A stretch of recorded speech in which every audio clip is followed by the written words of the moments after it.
Okay, welcome to this week where we're going to talk about gaming and entertainment.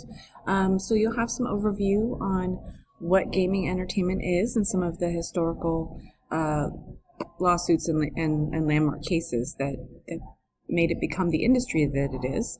A little bit about what gambling is, but more importantly, the components of casino or casino resorts. And that in addition to what we saw before with food and beverage and lodging, there's also huge opportunities in retail, in the actual gaming itself. Thinking about you have dealers, you have pit bosses, you have layers upon layers to make sure that everything's on the up and up.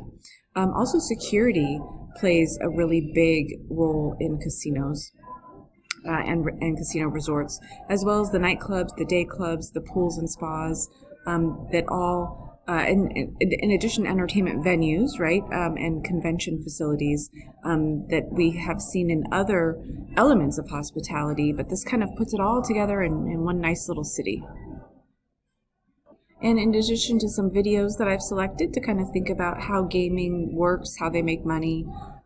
Also, there's, cruising is very similar as well. There has been a larger push in cruising and luxury cruising. It took a bit of a hit during the pandemic, but it looks like it's on the rise. So casinos and cruise ships are a little bit unique in that they're kind of needing to be all-inclusive, right? So on a cruise ship, what you might find there is different than, say, a hotel or even a casino resort, in that you may need medical services on site in order to make sure that all of your guests stay safe. As well as banking needs for cruising and for gambling, and also gambling that happens on cruises. So just a couple of different other unique parts of the field that could blend interests if you were on the fence of what you were thinking about doing. Finally, since we have a little bit of time in between assignments, I wanted to introduce the leadership assignment, which is due at the end of the semester. However, it is a group assignment, and oftentimes I get students asking or saying that they don't prefer group assignments. However, the group assignment is really important because it does mimic how you have to work with coworkers in real life. So in this assignment, your class has an opportunity to attend a summer study abroad trip to France.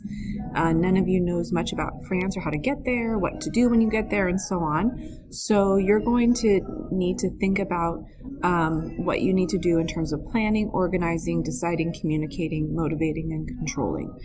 And so some of those aspects we're going to learn later on.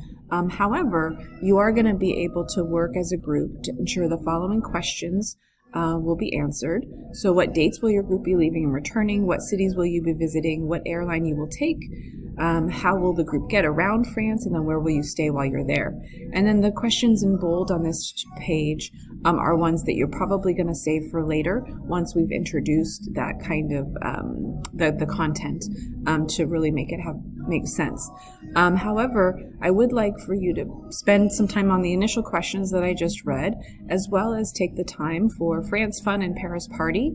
I have divided the class into 2 groups of 10 so that you'll be able to take some time to make contact with your group mates, make some decisions as to how you'll approach this group project. If you have any questions, as always, please don't hesitate to reach out either by inbox in Canvas or email or popping in for office hours. I wish you a great week ahead. Thank you.